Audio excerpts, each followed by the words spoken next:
This is a story about a world obsessed with stuff. It's a story about a system in crisis. We're trashing the planet, we're trashing each other, and we're not even having fun. The good thing is that when we start to understand the system, we start to see lots of places to step in and turn these problems into solutions.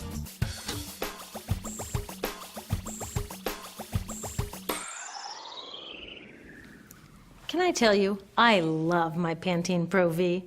Of the dozen or so personal care products that I use every day, it's the one I can't live without. It says it gives my dull hair the ultimate cool shine. How does it do that? I was wondering that while I was lathering it in my hair one day, so I read the ingredients right here. Sodium lauryl sulfate, tetrasodium EDTA, methyl isothiazolinone. What is this stuff? I took this list to some scientists who know how to read it. Turns out my Pantene contains a chemical linked to cancer.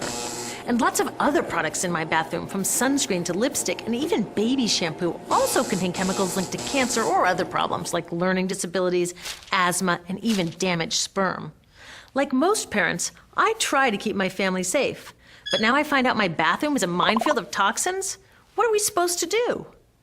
To find out the answers, we have to go back to one of the key features of our materials economy: toxics in, toxics out.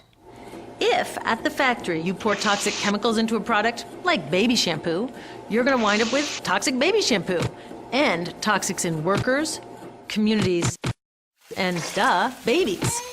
So let's take a closer look at this toxic outrage where it seeps into our lives every day, in the bathroom. The average woman in the U.S. uses about 12 personal care products daily. The average man about 6. Each product containing a dozen or more chemicals. Less than 20% of chemicals in cosmetics have been assessed for safety by the industry's safety panel, so we just don't know what they do to us when we use them. Would you fly on an airline that only inspects 20% of its planes? Of course, not all of these chemicals are dangerous, but we know that many are. Some are carcinogens. That means that they can cause cancer. Others are neurotoxins and reproductive toxins, proven to mess up brain development and reproduction in animals. Wait a minute, we're animals too. It's like a giant experiment. We're using all these mystery chemicals and just waiting to see what happens. One thing we do know is that they're getting inside us. I had my body's toxicity levels tested, and I'm loaded with things like mercury, flame retardants, triclosan, and lead. We all are. Even babies are being born pre-polluted. Now, I know we can't live in a lead-free world, but do we have to put lead in our lipstick? I don't know. Maybe it's my fault. Maybe I just bought the wrong thing. At the store, the choices seem endless. I can get lipstick in 49 shades, or shampoo for hair that's too dry, oily, fine, limp, or frizzy. But what about the choices that really matter? Like the choice to buy products that are safe? It turns out the important decisions don't happen when I choose to take a product off the shelf. They happen when companies and governments decide what products should go on the shelves. So who are these companies? This is Procter & Gamble. They're the ones offering me Herbal Essences, the #2 shampoo in the country. It contains toxic petrochemicals made from oil. Since when is oil an herb? On cosmetics labels, words like herbal, natural, even organic have no legal definition. That means that anybody can put anything in a bottle and call it natural, and they do. I mean, can you imagine a top seller called Petro Essences? Gross. What's even nastier are hair relaxers marketed to 5-year-olds and skin whitening creams. These are super toxic, both in their ingredients and in the message they send about what beauty is. Ooh, here's Estee Lauder offering me a chance to help find a cure for breast cancer. That's nice. But wait, they're also using chemicals linked to cancer. Don't you think the best way for Estee Lauder to fight cancer is to stop using those chemicals in the first place? So really, I get to choose between meaningless claims on a bottle. But these guys get the real choice about what goes into those bottles. And that happens back here, at the factories where they're formulated. Why do the makers of these products use all these toxics? Are they trying to poison us? No, they're just working from a 1950s mindset when people were totally swept up in better living through chemistry. In all that excitement, they forgot to worry about human health impacts. That was years ago, and they are still using these same old toxic chemicals. Today, big cosmetics companies say the doses of poison in their products are small enough to be harmless. Yeah, maybe if you use them once a year. I guess they never get out and see that their products are being used and combined with other products every day. A little toxic dose under your arms, a little more on your hair, on your lips. And workers in nail and hair salons get dosed all day long. So the industry is used to doing things this way, and they can.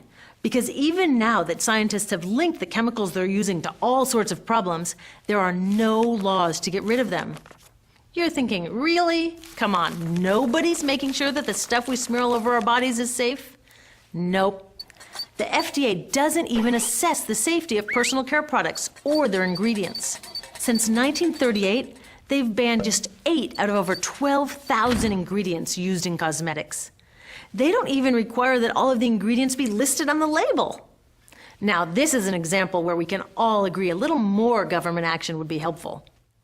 This lack of regulation leaves a huge hole that the cosmetics industry is all too happy to fill.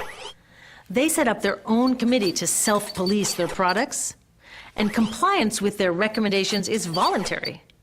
So the cosmetics industry is making the rules and then deciding whether or not to follow them. So you see, it isn't our fault that these toxic products are in our bathrooms. It's a whole broken system that's ignoring the simple rule: toxics in, toxics out. But we're not helpless. There are resources online that we can use to protect ourselves by identifying the best possible choices in the store. But the real action is with people working to change the system. Because if we really want to solve this problem, we got to start here with these guys. Women, parents, workers, people all over the country are demanding that Congress pass a new law, giving FDA the power to make sure that our personal care products are safe. We need common sense laws based on the precautionary principle. That means that when you're dealing with hazardous chemicals, just err on the side of caution. Let's not debate how much lead should be allowed in lipstick. Just get the toxic chemicals out of our products. Smarter laws would force companies to get past that old 50s mindset and figure out how to get us all clean and shiny without toxic chemicals. Can they? Totally. Many responsible cosmetics companies are already putting safer products on the market. Green chemists are developing substances that are designed to be safe and non-toxic in the first place. European governments have required the removal of many toxic chemicals, and companies have figured out how to comply. When cosmetics are reformulated to be safe and labeled honestly, then we can feel comfortable with the choices available at the store. We can choose bouncy hair or full hair, shiny lipstick or matte. We can even choose to feel beautiful without using 20 products. But we'll know that whatever we choose, the most important choice, the choice to be safe and healthy, has already been made.